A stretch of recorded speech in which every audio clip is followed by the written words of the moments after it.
Fiscal session, you guys want to freeze the Medicaid expansion enrollment. That's going to have to start, I understand it, with a resolution. And I understand State Representative Josh Miller, you're going to sponsor that resolution. Tell us about the process and why you want to do this. You bet, Paul. We ran this bill last year, the Medicaid expansion enrollment freeze, where it just simply, the bill is a very simple bill and directs DHS to file these waiver requests. But it passed the House. It didn't pass the Senate. The governor had a special session, got the legislature to pass several other reform bills that were in the form of waivers that needed to be granted by the federal government. Those have not been put in place yet. And so we still feel like this is a good opportunity to work with those reforms that the governor wanted to do to scale back our Medicaid expansion program. Sorry, I got a frog in my throat. But in order to do it in the fiscal session, we have to have a joint resolution passed in both chambers, or not a joint resolution, but a resolution passed in both chambers that requires a 2/3 majority vote in order for the bill to be brought up. And Representative Sullivan and I just want to put it back out there, and we want to give folks the opportunity to join with us to help us save our budget. Basically, is the way I look at it.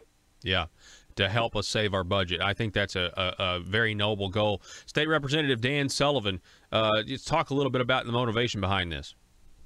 Sure, Paul. Thank you. You know, Obamacare was a progressive idea, and it was based upon a progressive foundation. And Arkansas Works, those that supported it, some supported it because they said they wanted a single-payer system. Progressives did.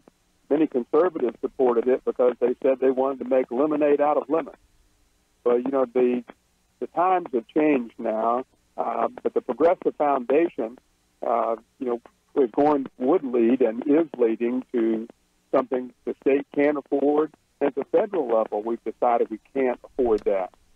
So, you know, Josh and I just think it's time, and, you know, if we continue with the Arkansas Works the way it is, it's based on that progressive foundation. So as long as we do that, we kind of enroll now and vet later, that's not a physically sound principle. So we think it's time to go back to kind of freeze the enrollment and go back with a more conservative foundation and build this. You know, we've been going through a lot recently with procurement systems in the state of Arkansas and how we do our contracts, working with that division. You know, our procurement system, they want clawback.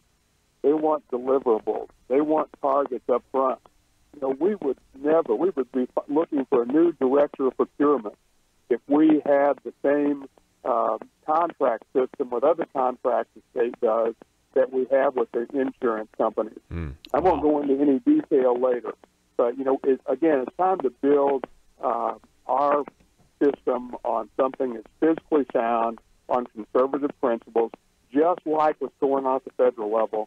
And we can't do that through Arkansas Works that has a progressive foundation. Right. So kind of flashing back here, State Representative Josh Miller, you guys did run this bill last year to cap or freeze the enrollment. That's a very useful tool, just budgetarily, because you have now a knowable cost, and then as people cycle off the program, they don't get back on.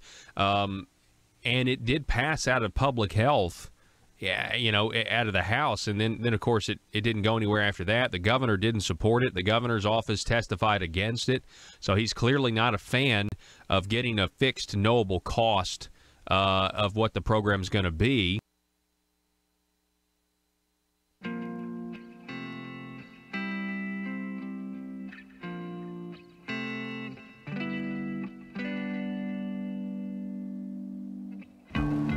I think it's time we ask ourselves if we still know the freedoms that were intended for us by the Founding Fathers. They seem to be in full-scale retreat from spending cuts. and are talking about raising people's taxes again. And I have only one thing to say to the tax increasers. Go ahead, make my day. If we lose freedom here, there's no place to escape to. This is the last stand on earth. Those who would trade our freedom for security have embarked on this downward course. Whether we believe in our capacity for self-government or whether we abandon the American Revolution and confess that a little intellectual elite in a far distant capital can plan our lives for us better than we can plan them ourselves. Conduit News Radio with Paul Harrell is on now. Morning, ladies and gentlemen. Welcome to the program. You found the intersection of conservative ideas and reality. Thank you so much for being with us. The phone number 870-275-9799. Also, you can call or text that, or you can sound off on our Facebook live feed, which is facebook.com/Conduit News. Man, there's a ton of news to get to. I've got a great show for you today. We'll be talking with Mr. Dan Borum coming up at the bottom of this hour in our Patriots of Act 746 segment. Then an hour from then, at 7:33, we'll be talking with Melissa Kohler, who's a friend of the program, been on before. She has information that's going to detail these new Department of Transportation regulations, how they're going to affect people who drive trucks or trailers, maybe professionally and also recreationally. Some specifically just recreationally. When we're talking about horse trailers and things like that. It's I'll be honest, I don't know a ton about it. I've just heard the high points, and I think it's going to really frustrate a lot of our Kansans. Because they're about to start enforcing. There's going to be a lot of people who are going to get tickets that may not be aware you're going to get tickets, and that's going to start. I think sometime in February is what I've heard. We're gonna get all the details. If you want the details of that, matter of fact, I was looking at text messages that we were getting that some of them I didn't get to from the show yesterday, and had a gentleman, a listener in Pope County that was reaching out to us, or maybe Yell County, I think. And he was saying, I heard something about a new law or something, and it's going to affect people with horse trailers. And anyway, so I told him to listen today at 7:33 because that's what we'll be talking about.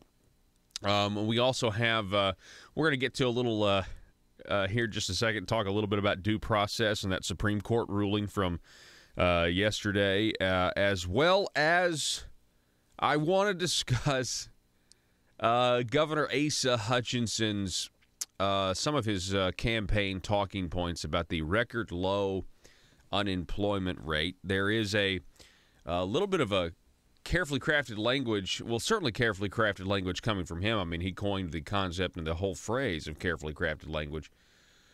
But it's funny when you read an article about the unemployment rate, but then tucked away in the article, or actually a pretty good portion of the body of the article is not about the unemployment rate. It then turns into the labor participation rate and what that actually reveals, and how Arkansas is lagging behind other states in our labor participation rate, and how the labor participation rate being low actually cancels out this record low number of unemployment. Anyway, it's going to be our carefully crafted language segment of the day. That's going to come up at 7 o'clock. All right, so real quick, I have this from the New York Post, and I want to start here. It is national news. It is a huge scandal. Michael Goodwin at the New York Post. The headline, "Evidence Suggests a Massive Scandal is Brewing at the FBI." Have you guys been following this? I know you have. It is, to say it's scandalous is an understatement. And the reason I like this Michael Goodwin piece is because he compares what is potentially right down the road, whether we get to see the memo, the 4-page memo that has circled around the House of Representatives. I have been, I've had it suggested to me that this is worse than J. Edgar Hoover. that the memo is worse than J. Edgar Hoover in what you think of when you think of him. That this concept that we have protections under the law when it comes to, privacy and things like that, that this memo undercuts any assumptions about that. Essentially weaponizing the intelligence apparatus of this country, but using it against potential and then obvious the president-elect Donald Trump. It's amazing when you what people are saying. Well, so he compares it to the financial crisis. During the financial crisis, the federal government bailed out banks it declared too big to fail, fearing their bankruptcy might trigger economic Armageddon. Matter of fact, you can go back and look and read what some members of the House of Representatives at the time said they were told. They said, you've got to vote for the bailouts. You've got to secure these packages. You've got to secure. What was the bailout package? Was it $787 billion, or was that the stimulus? I can't remember, but it was a ton of money. And they were all told, you got to do this or it's going to be Armageddon. By the way, think about this. How do you put together $1 trillion bailout or whatever that bailout was overnight? You don't. You that's something that takes a month or two of planning, but that's a whole nother rabbit trail. So that's why I love this the start of this Michael Goodwin piece, because he's just comparing it, saying, okay, it's too big to fail, and they're comparing that now to this FBI situation. Something similar is happening now at the FBI, with the Washington wagons circling the agency to protect it from charges of corruption. This time, the appropriate tagline is too big to believe, because no one wants to believe that our own government is divided against itself. No one wants to believe that our government would do this type of thing, that would use the FISA court in such a way to unmask the president, to drum up this phony Russian collusion in order to do so by using a dossier that the Democrat Party paid for. It's got a lot of people very worried, and I think rightfully so. Listen, I want justice to be done, but when the confidence in your law enforcement agency is weakened, you open the door for lawlessness. But it looks like it's what we've been doing. Looks like that's what we've had at the top of the agency. Anyway, that's all I'm going to say about it. But it's a huge story, and you certainly need to. We certainly need to keep following, and I know I am. All right, moving on. Let's get to some state stuff. Last week, there was a Supreme Court ruling that said that we as Arkansans no longer have a right to sue the government. I know that's isn't that weird to say? That we as Arkansans, we no longer have a right, according to the Supreme Court of Arkansas, to sue our government, to file a lawsuit against our government. John Moritz with this piece in the Gazette back on the 19th. No right in Constitution for Arkansans to sue government, the justices decide. It was a 5-2 decision, okay?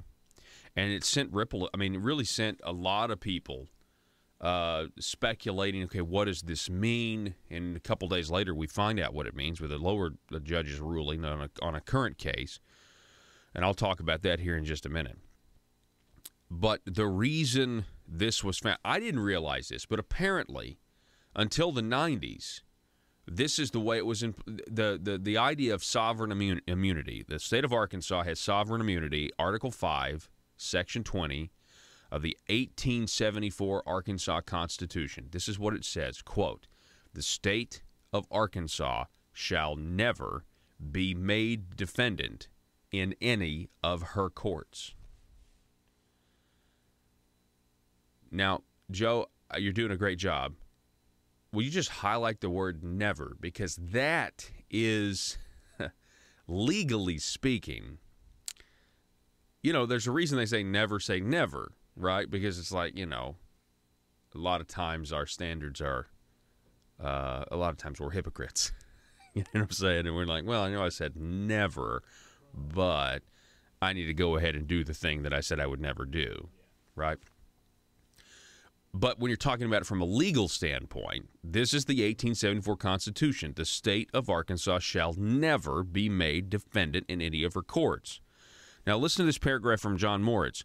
For 60 years, the Arkansas Supreme Court had taken a strict approach to interpreting that language, according to the majority opinion written by Supreme Court Justice Dan Kemp. Then, in 1996, the justices reversed their precedent and began allowing the legislature to pass laws with exemptions to sovereign immunity. So, the concept is, if the legislature passes a law and says the state can be held accountable here, can be taken to court here, then it bypasses it. What the Supreme Court ruling said in their 5-2 decision last week is, no, that's not the case, because of the word never. The state of Arkansas shall never.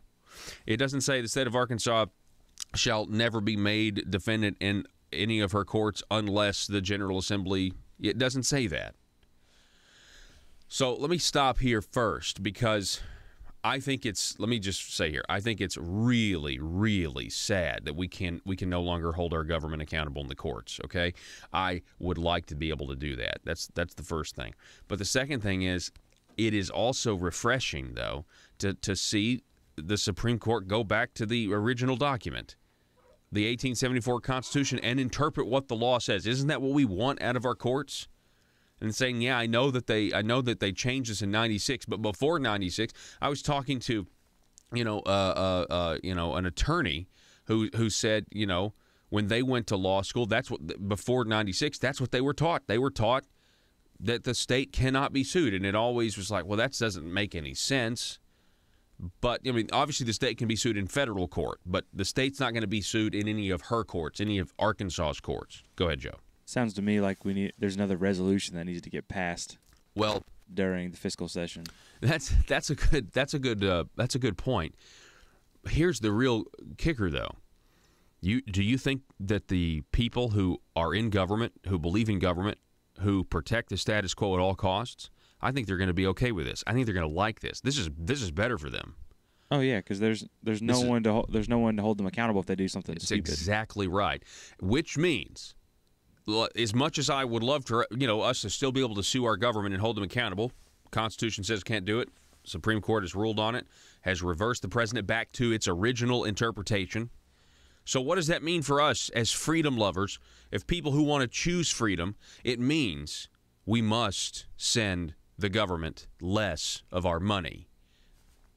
That's our only recourse. Our only recourse is to vote for people that are going. If the government has the guns, which they do, and the government is powerful, and now we don't have any legal recourse in the courts to sue the government, shouldn't we be making the case? I mean, doesn't that then suggest that the government must be as small and limited in its focus and power as to what it can do to us, so that we don't have as many opportunities to be, to be injured by the government and have to take them to court, but it can't? That's my position on this. I mean, there's no question that the Supreme Court ruling gives the government more authority, more power. In the dissenting opinion, in the 5-2 decision, in the dissenting opinion, they said that this makes Arkansas king. This makes Arkansas government essentially a king. Well, okay, so let's quit sending them so much money. And that's the only way you diminish government power. You have to cut the flow of money off to them. So we need massive tax cuts. We need massive spending cuts, But if you quit, but with the Revenue Stabilization Act the way it is, we've talked about this many times, if you cut off the flow of money to the government, the Revenue Stabilization Act dictates in the law that spending must be reduced, because it's not Asa Hutchinson that balances the budget. It's not Mike Beebe that balances the budget. It's the law that balances the budget. And I heard Senator Brian King say that the other day.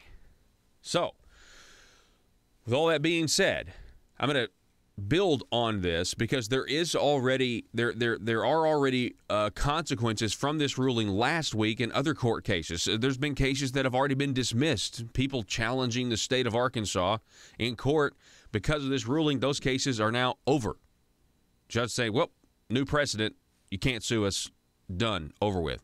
Now think about that. Think about that in terms of the Arkansas Department of Environmental Quality. Telling somebody, they can't drive a truck across their own land because if they drive across the same spot every day, you're going to make a road, and we don't want you to make a road or something like that. This has happened in Arkansas, where the Arkansas Department of Environmental Quality's tried to, basically just try to be a little mini Arkansas EPA. Well, can't sue them. The concept of due process now is officially, I think, thrown out the window here, or significantly diminished. Not only that, how do you get the government to comply with Freedom of Information Acts? Well, we'll take you to court if you don't if you don't follow the Freedom of Information Act. We'll take you to court. Okay, you can't sue us. This is huge. This is a big deal, right? And I don't expect them to fix it. I don't expect these guys to fix it at all. And if they do fix it, they'll put something else in the amendment that we'll vote on to change the Constitution. And they'll, I don't expect them to fix it at all. So again, what's the solution? The solution then is let's start making the case to send the government less money, because if they have less money, they can't be as much of a burden, and if they have less money, they can't inject themselves into our lives as much as they are now. And if we can't sue them, then this is our only recourse. We have to take a break. Don't go anywhere. Back in a moment.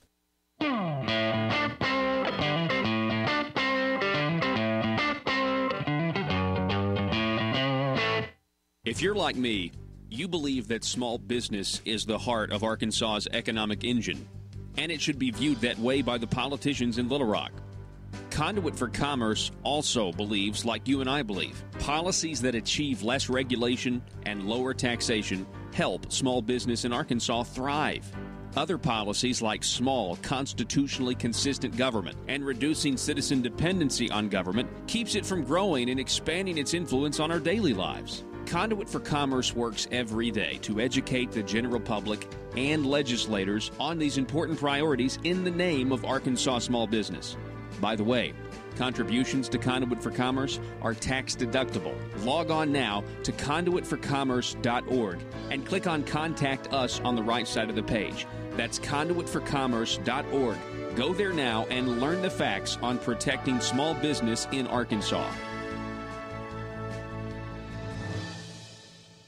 Stuck in a state of falling behind? Struggling to keep up with your kids, your finances, your insurance, your life? Then let State Farm agent Bob Gist in Jonesboro help you simplify and get to a better state. Because with Bob handling your auto, home, and life insurance, you'll have more time to handle everything else. More money, too. Because adding State Farm policies can earn discounts that could add up to 40% and actually help you get ahead. Call State Farm agent Bob Gist in Jonesboro at 934-9700 today and get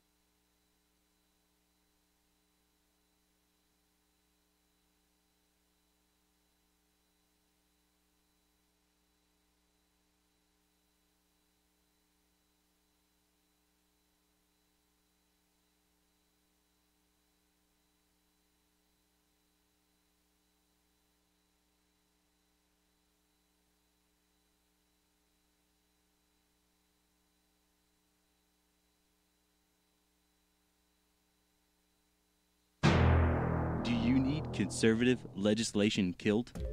Or do you need policies enacted that ensure government growth? Then you need to get Nephewed. Hi, I'm nephew number 1 of uncle, nephew, and nephew, attorneys at law. I'm not a lawyer, but I am a senator. And I'm nephew number 2, and I am a lawyer and also a senator. Are you the victim of a recent accident in which the voters in your community mistakenly elected a limited government conservative who is now actually implementing the ideas he or she campaigned on? That's right, nephew number 1. Don't be a victim of democratic elections any longer. At Uncle, Nephew, and Nephew, we are committed to killing limited government legislation and promoting bills that increase the size of government by using any tool at our disposal. Because sometimes the truth of the matter is, principles get in the way of pragmatism. Just listen to some of our great testimonials. Ever since I've been using the nephews, all my special interests have been served. As long as you make sure your contract says lobbying services are prohibited, then the legal services of uncle, nephew, and nephew are legal. Trust me, put the nephews on them. It came out of nowhere. I was blindsided last election cycle when my well-funded and paid-for politician lost to some grassroots limited government voters. But then I hired the nephews, and they killed all the conservative policies the voters wanted. I got nephewed. I got nephewed too, and so can you. Uncle, nephew, and nephew will accept compensation via campaign contributions. Put the nephews on them. PHP Parody.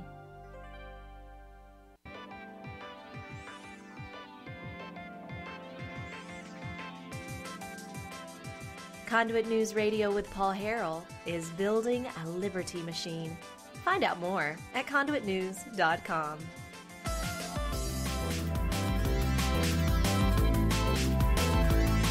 And we're back. Just going over the fact that you can no longer sue the state of Arkansas. They have sovereign immunity. Of course, they've had it since 1874 in the Constitution. But the Constitution's been upheld. And so we're coming in here at the bottom of the hour. We'll be talking to Mr. Dan Borum with our Patriots Vac 746 segment. And I'll tell you this much. I've got Gary on Facebook saying that the courts have kind of boxed themselves in here because they're actually reading the plain text of the Constitution and saying this is what the law says. Therefore, Article 2, Section 5, the plain reading of that text would give you the unregulated right to keep and bear arms. So that's certainly interesting. Mark on Facebook writes that it took 20 years to discover the word never, what the word never means. He says it isn't because they want to correct the law, but to head off discovery in civil cases against the state. That's interesting. Discovery, getting a little, maybe some information the state doesn't want you to have. So what this means is if you want to sue the state of Arkansas, you got to go to the feds. You got to do it in federal court. They have no recourse in state court now. And that'd be the only way that you have to go forward. Unless somebody were to put a constitutional amendment on the ballot to change the Arkansas Constitution and that sort of thing. But so this is already having, we've already got fallout here. Okay, so the ruling last week, the Arkansas Supreme Court saying, again, reversing a 96 ruling, saying, we're going back to the way things were prior to 1996 from 1874, essentially saying the state has sovereign immunity, can't be sued. It shall never be a defendant in any of her courts. Never is the word used there, which means never. And so that's the strict interpretation that Dan Camp and the majority opinion are taking. And again, look, I don't like it. I don't like it at all. But it's refreshing to hear somebody just go read the document. But it's bad news for FOIA. It's bad news for a lot of stuff. It's bad news for this case in Pulaski Circuit Court. Judge Tim Fox on Monday. Listen to this. You had a case where a regulatory authority, a state agency under the executive branch, so Governor Asa Hutchinson's executive branch is right, a lot of them, the Oil and Gas Commission was being sued, and Tim Fox threw out the Oil and Gas Commission, the lawsuit here, because the Supreme Court ruling from last week said that sovereign immunity completely shields state agencies from being sued in circuit court unless there's proof that the agency is illegally exceeding its authority. The finding does not preclude federal lawsuits, meaning doesn't exempt them. The state of Arkansas shall never be made defendant in any of her courts. The court ruled that legislators have no authority to waive the state's immunity when the state. So you can't sue state agencies anymore either. Immediate fallout from this. Back in a minute. So you do this resolution, and I think it is an uphill battle in terms of who's going to support it, but it does give people the opportunity to go on the record and say, hey, I think it's a good idea that we freeze enrollment, right? I mean, so there's going to be a vote on the resolution, correct? Yes, sir. There will be. We're getting those. The resolutions will be filed this week. Senator Gary Stubblefield is going to be the Senate sponsor. Good. And we just want folks to know that we're using the tools that are available in the fiscal session. This normally isn't the top issues that would be brought up, and we understand that. But these avenues and these tools are provided to the legislators in the Constitution, and we want to use that because Representative Sullivan and I have talked and we've looked at it, and the state of Arkansas simply cannot afford to keep going down this path that we're heading down right now. Everybody knows we have a highway problem. Everybody knows we have a crime problem. We're not able to keep enough bad guys, prisoners locked up, and the main reason for that is money.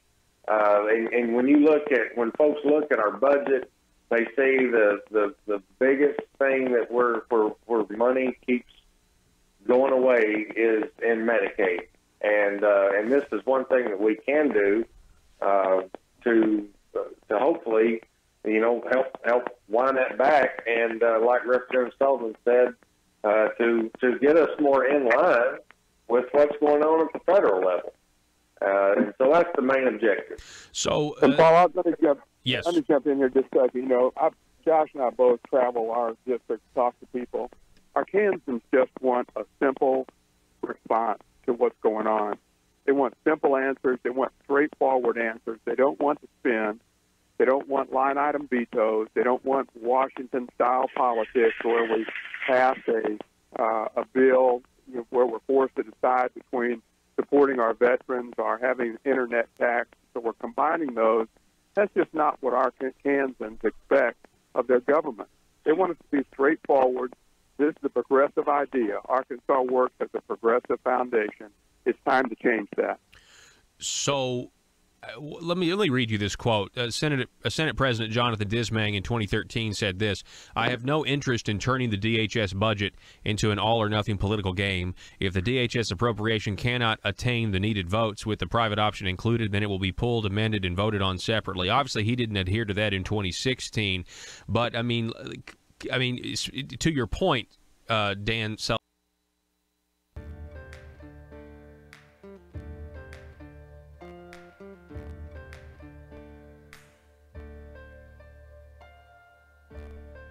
bringing you your daily dose of truth. It's Conduit News Radio with Paul Harrell.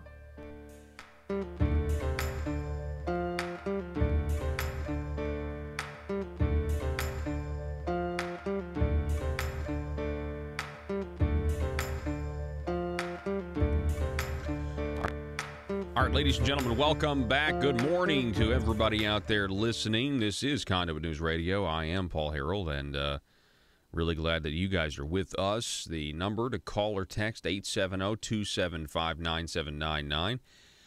You can always leave a voicemail if you can't get a hold of us. I guess disclaimer, we may play your voicemail on the air. Yeah, I mean, obviously, if it's within FCC regulations and we want to play it, we'll play it. Or you can sign up on Facebook. It's facebook.com/Conduit News. And this segment, ladies and gentlemen, is brought to you by the Patriots of Act 746.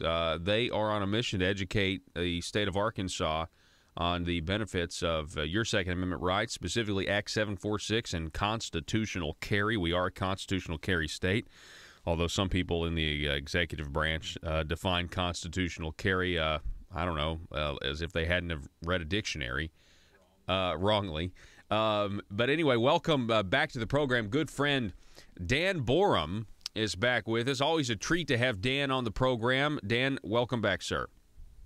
Hey, good morning, Paul, and good morning to all the Patriots out there this morning. Absolutely. So let's start with what I just read in the last segment that was on our Facebook feed. We were talking about how the Supreme Court ruling says that essentially the state has sovereign immunity because they read the text of the 1874 Arkansas Constitution plainly. They read the text, and it said the state of Arkansas shall never be a defendant in any of her courts. Never. So what Gary on Facebook was just saying was, well, if the courts are going to read that part plainly, why not read Article 2, Section 5 plainly as well? Which is, that's the part of the document that has to do with, defending ourselves, having guns. Article 2, Section 5 says the citizens of this state shall have the right to bear arms for their common defense. All right, folks, if that's what you're going to do, if that's how you're going to play, then let's go all the way down the line with it. But they won't, and they'll protect themselves. What Gary said is absolutely correct, but I guarantee you they will not do that. Mm-hmm.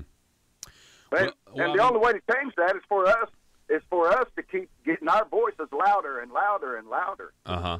Well, yeah, if you go with a plain reading, I mean, it's pretty. But see, the difference here is this would be more power back to the people. The state having sovereign immunity is the state maintaining its authority over us, over the citizens. Right. But yeah, I mean, right here, Section 5, Article 2, Section 5, the citizens of this state shall have the right to keep and bear arms for their common defense. There we go. Right. It doesn't say anything about having to get a permission slip or having to get an enhanced permission slip or having to do any of that stuff. It doesn't say anything about that. And so here we are. We're kind of at a crossroads, I guess.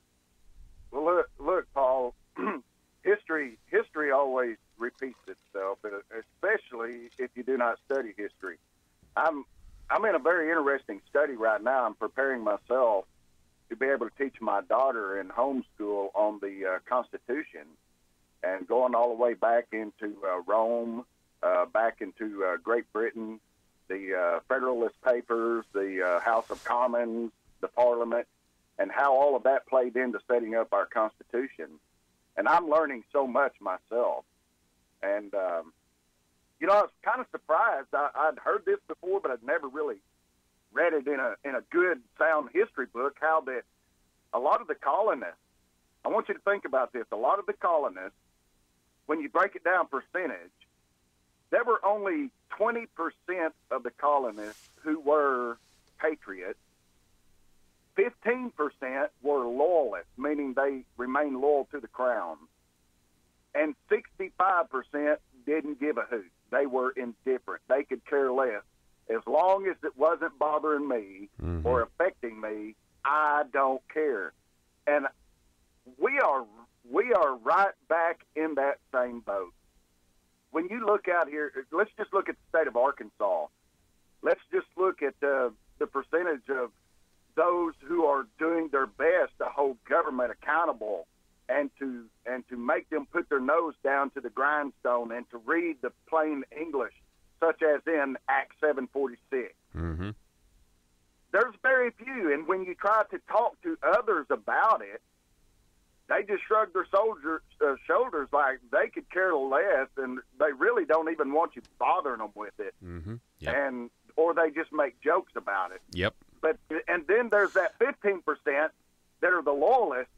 Brother, they're going to protect the crown. They don't care what kind of lie is involved. They don't care how much distortion. They don't care how much money they rob. They're going to protect the crown no matter what. Mm-hmm. You're speaking the truth.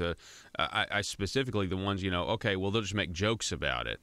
That's kind of that infuriates me because I study this stuff like you do, and I'm like, are you just making jokes about it because you don't understand? You don't want to you don't want to attempt to understand. I mean, the apathy. People will do anything to kind of avoid the guilt maybe that they would feel, saying, okay, this freedom for your kids is really on the line here. When government grows, liberty shrinks. I mean, it's like a universal principle. And I can't help but also say, Dan, that these people down there, at the Marble Palace, if you just look at how they protect the system for what we've become, you just think, gosh, some of these guys would have been redcoats all the way. All the way they'd have been redcoats. redcoat to the core.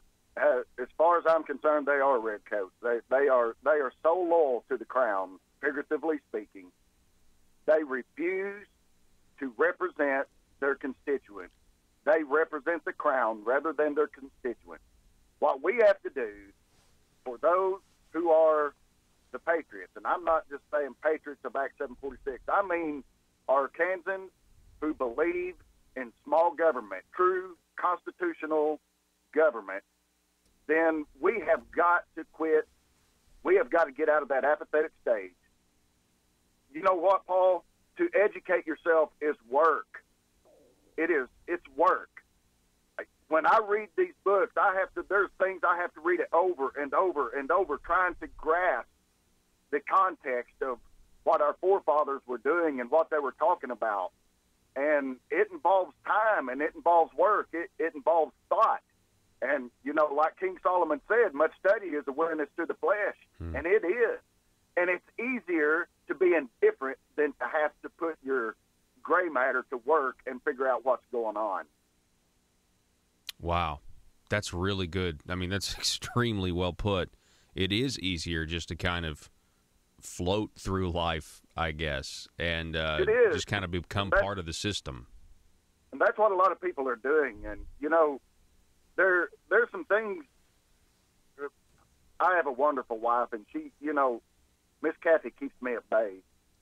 She reminds me all the time, Daniel Paul, you are a preacher. Be careful what you say. Be careful how you say it. All right. She knows how blunt I am. But, sometimes we just need to be blunt. Sometimes we just got to put it out there right on the line, exactly how it is. And the thing is, I've never had a problem as a pastor calling out those who take the scriptures and twist the scriptures to line their pockets, to make money using God, using people to fill their coffers, their false prophets. And we have the same in Arkansas in the political realm, and it goes all the way down to many of the concealed handgun carry license instructors who are still lying to the people, using fear tactics to keep their pockets lined. We have others who teach those classes who tell the truth, telling them, hey, yes, I can do this for you. You can go through the training. I can sign this piece of paper so you can get your permit, but I'm telling you, you don't have to have it in the state of Arkansas. There are some good ones out there, but I'm still seeing it all over Facebook. These people who are still telling people you have to have your permit to carry concealed or you are breaking the law. And it scares people, and so rather than taking the chance, they're still doing it, and they are still lining their pockets, and those people infuriate me. Yeah. That's, gosh, Dan, I mean, and we've been conditioned. So many of us have been conditioned. So you say the concealed handgun instructors, just to kind of point this out, the ones that do say, hey, you don't really have to have this.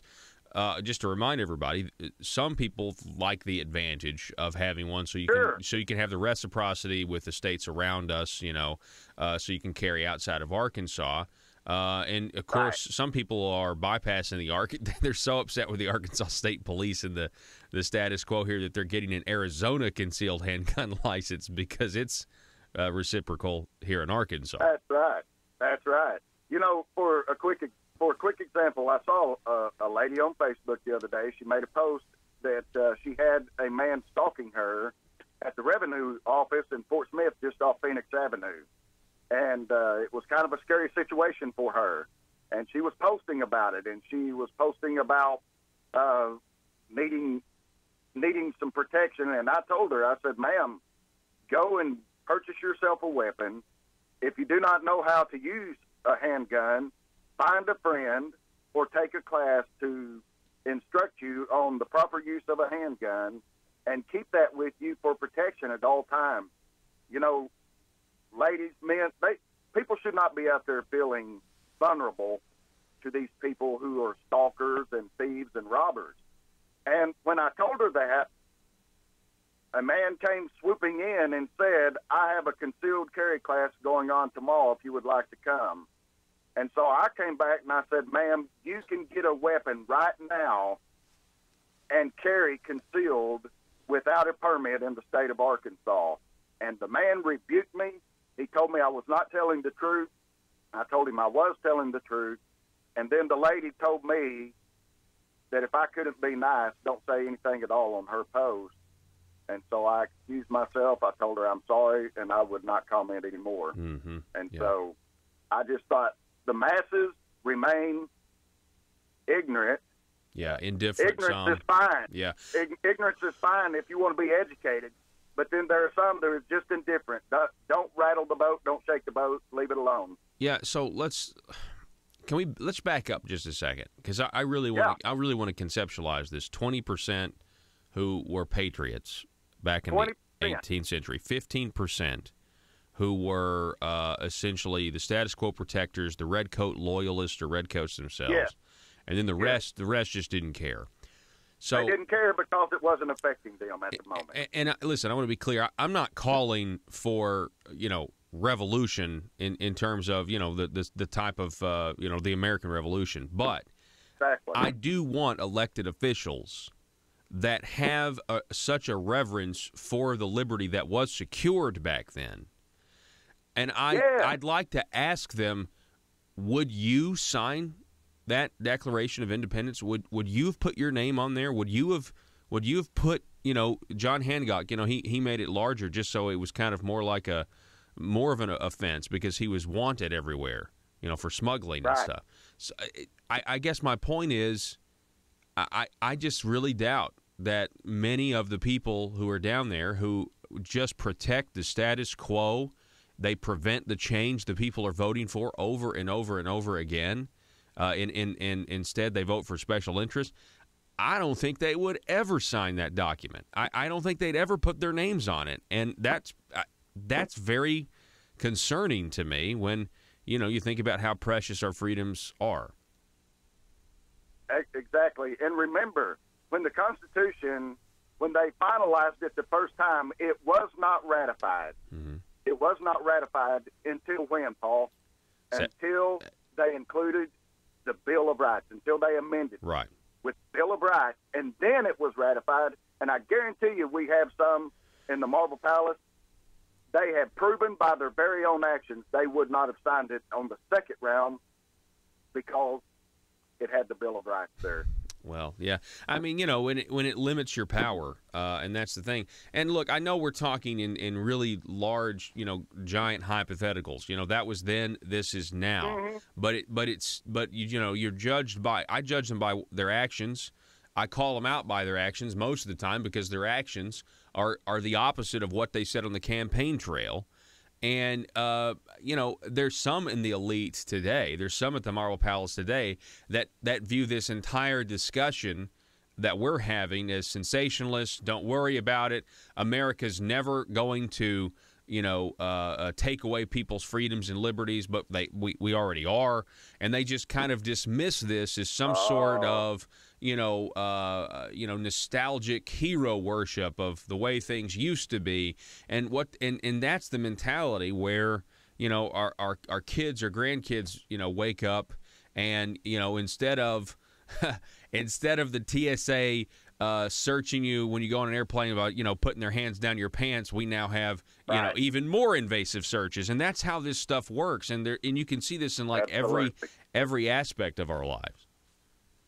Hey, folks, it's very common knowledge that if you do not study history and learn from history, history is bound to repeat itself, and we are the ones who puts our representatives in office to support the republic, to represent us, and if we don't study history, and if we're people that just goes down in the voting booth and looks for the R or the D, then you're the problem.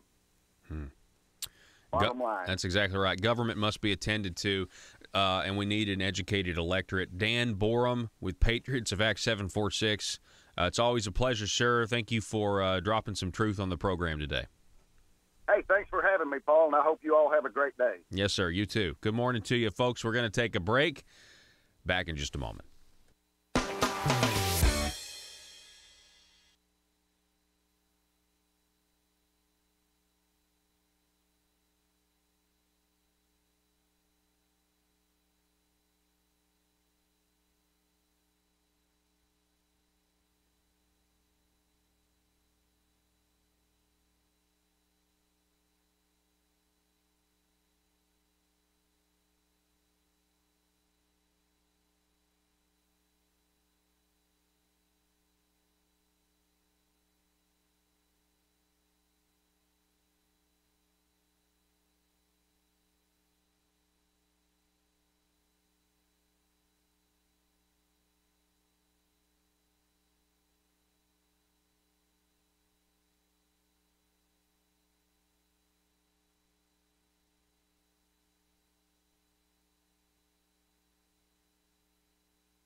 Who's next to zipline? Me, and I'm really excited about this. Sir, I'm sorry. The zipline has a 350-pound weight limit, and frankly, I do not think it would be safe for you. Oh, that's okay. I self-identify as 180 pounds, so it's cool. Sir, that doesn't make any sense to me, and I'm afraid we can't let you ride the zipline. You're too heavy. I'm sorry. I can't believe this. I thought we had evolved as a society. I thought this was America, but I guess this is just my plight. First slavery, and now fat-shaming. Sir, again, I'm really sorry. You listen to me. If you don't let me ride, not only will I sue this company for discrimination, I will sue you for damages because right now my feelings are so hurt and I feel embarrassed because I'm holding up the line. Wouldn't be the first time. Watch it, mister. Look, okay, I'm sorry. I just don't think it would be safe for you. You don't understand. I self-identify as skinny. So you have to let me ride the zip line. The Constitution says so. I get to define my own reality. Okay, fine. Whatever. Ride the zip line. Mike, let this man ride the zip line. Thank you. Now watch as my self-identity trumps your bigotry. See you on the other side, racist. Here I go!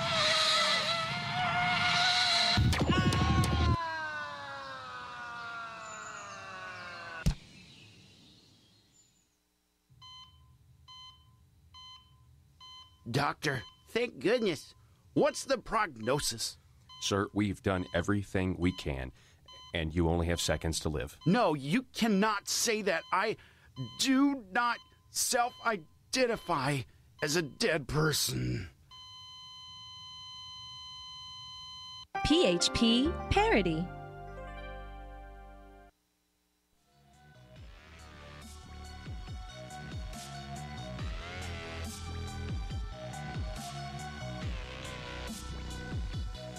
Need your daily news fix?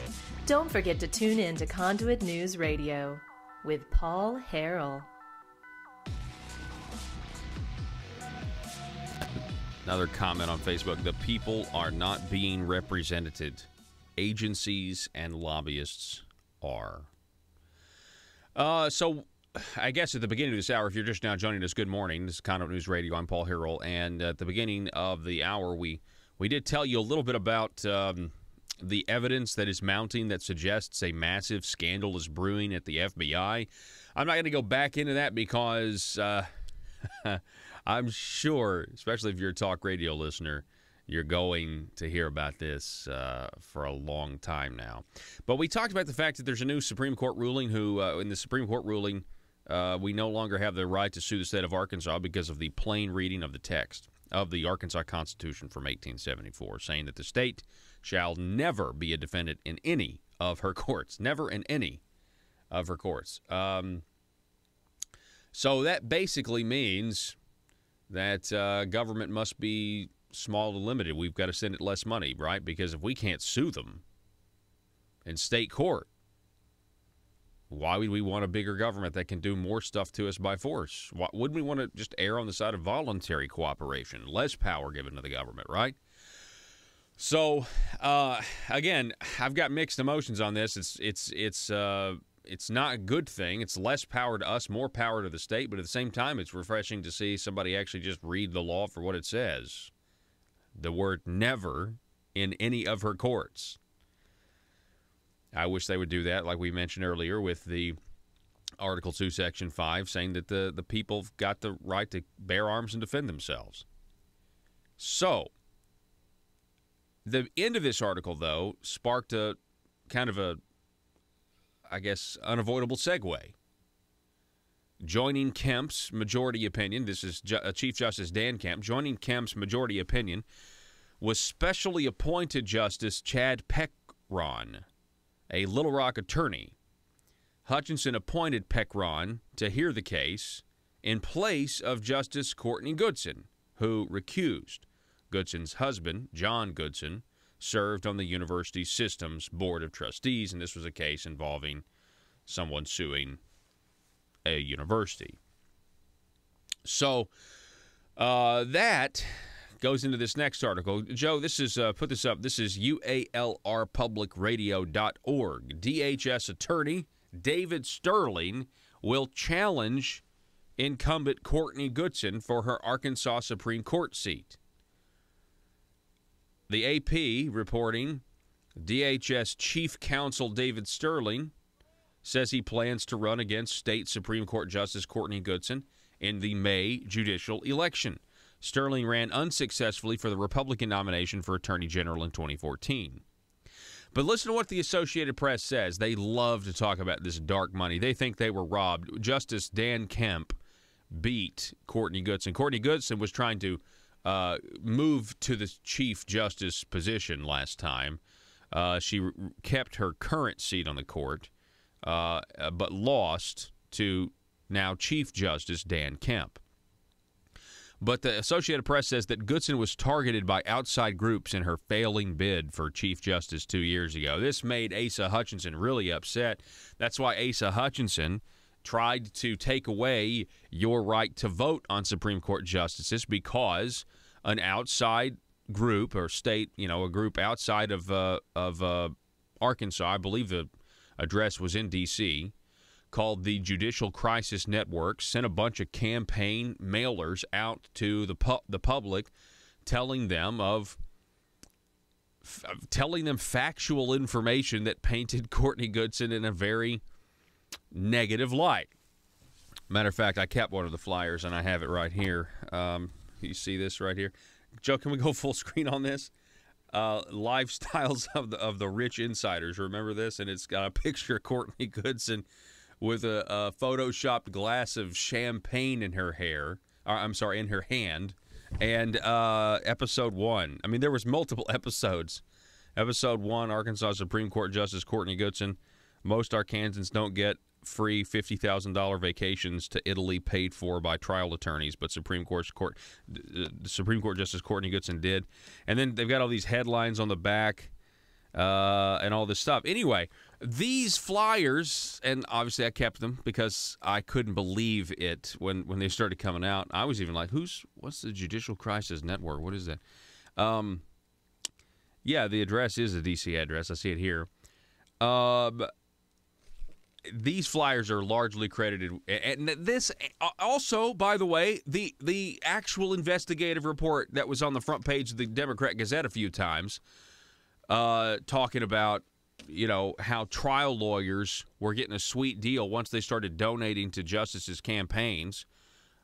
Of course, Courtney Goodson's husband, that's why she was mentioned, because her husband, John Goodson's trial attorney, and they were saying, okay, what was your record? How many wins did you get? This is what the Gazette said. How many wins did you get before you started donating to their campaigns? And the numbers just didn't look good. I mean, certainly there was smoke. We don't know if there was fire, but after they started giving money to the Supreme Court justices, all of a sudden their record vastly improved with how many wins they got in the Supreme Court versus how many losses they got in the Supreme Court. Anyway, the folks who they talk about dark money, and they just can't stand it. They can't stand people participating in elections. By the way, dark money is a term they get to define. Asa Hutchinson gets to define dark money. But there are other definitions. Anyway, we're going to take a break. We got one more hour coming your way next. The news and talk of Northeast Arkansas. This is News Talk 101.3 FM and 12:30 AM KBTM, Jonesboro, an EAB radio station. Arkansans do just want something that's straightforward. So, I mean, wouldn't it be nice if the funding was separated? And it's a controversial issue. Let's just have the people's will done. Let's get these guys on the record. Do you support this? Do you not support it? And let's see where we go from there. And that's true, and it's no different. Again, you can call it a fee, you can call it a tax. The bottom line is the people are paying more, and Arkansans are wising up to that. It's going on more at the federal level, and nationally, you're seeing people that are just tired of the spin. They're tired of the way that goes, and Arkansans more so. Let's just be straightforward with the people. Let's go with an up or down vote, separate them. Let's go with a freeze or not. And let's give that opportunity to the legislature to consider this in a straightforward, upright manner, so the citizens know where their legislators stand. I agree with what that. they say. So I know you guys may not know all of this, but there generally seems to be the same House members and the same senators that'll vote against the wishes of the status quo concerning this. And I'm wondering, is that changing at all? Are you guys getting commitments maybe from people that maybe normally wouldn't get commitments from, or is it kind of the same old people who are going to support ending this? Well, Paul, I think your listeners have a lot to say about that. They need to call their folks up and get in contact with their legislators and let them know how to vote. That's what they're supposed to do, is represent their district. Sorry, Josh. No, that's true, Dan. I would say we obviously have been in contact with a lot of the folks who have been consistently conservative with their voting records, but then also I know at least in the House there's a few other folks that have kind of surprised me that said they were open to supporting the measure or the resolution, and so I'm looking forward to it. I think it's not a matter. It's not as much of a debate, I guess, maybe as it was in 2013 about whether or not we were going to expand, and we had free money back then and all this kind of stuff. Folks now see the course that we're on with our spending with Medicaid expansion, and it's just simply not sustainable. I think the governor's office sees it. I think a lot of legislators see it. And so this is an opportunity for us to do something about it that we don't believe that the federal government will hold up for a year before they allow us to implement. Yeah. It's really, really interesting that, there are some other people potentially coming around to the idea. I think that's really good. The argument that, I think you guys are going to face, and again, the breaking news here, State Representatives Dan Sullivan, Josh Miller, they're announcing that they're going forward with the fiscal session in a push to freeze Medicaid expansion enrollment, to freeze the enrollment so we have a knowable cost. And in order to do that, you have to have a resolution and get 2/3 support out of both chambers. So it is an uphill battle. But I first of all, I just want to commend you guys for doing this. I think it's a big deal. I love the fact that you said, hey, some people are going to say this isn't what the fiscal session is for, but constitutionally we do have the authority to do it if we go through the right process. And I'm a huge fan of legislators using all of the power they have that the people have given them, that the law prescribes to them, to do what the people want you to do. The arguments against this, though, are going to be, well, wait. We've got work requirements coming. We've got Trump's going to grant our waiver and just wait for it. And in all probability, they may have already done it and the governor hasn't announced it yet. So are you guys prepared for that argument of, no, we'll have part-time work requirements and it's going to make things better all of a sudden? Yeah, Paul, this is not an either or. It's not waivers or free. This is a both and. If we are able to pass this bill and freeze enrollment, and the feds give the state those waivers, the legislature passed those. Mm-hmm. The governor made the request, but Josh and I think we both voted for them. But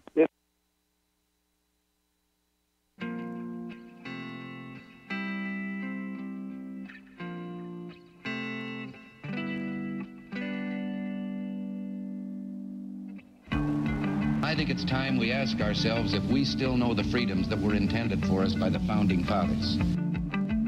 They seem to be in full-scale retreat from spending cuts and are talking about raising people's taxes again. And I have only one thing to say to the tax increasers. Go ahead, make my day. If we lose freedom here, there's no place to escape to. This is the last stand on earth. Those who would trade our freedom for security have embarked on this downward course.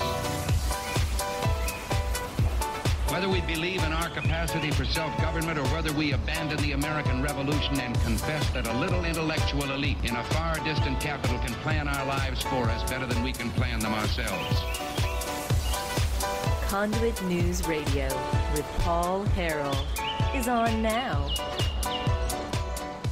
All right, folks, it's hour number 2. Thanks so much for being with us. Telephone number 870-275-9799. It's a good first hour. A lot of good information about what we need to do, the position that we are in terms of educating our fellow citizens about the benefits of a limited government and the pitfalls of a big government, as well as the news of the day. So if you want to get that first hour, just feel free. You can go to facebook.com/Conduit News when this hour is concluded, and you can watch the whole full 2 hours, or you can get the podcast that's up and uploaded over at iTunes and SoundCloud and that sort of thing. Go to conduitnews.com for that, and the first hour is already available for you if you missed it, just in audio-only form. So that's good stuff. All right, so we're moving on. As I told you, we're going to cover this. This is a headline. David Smith, Arkansas's jobless rate holds at 3.7%.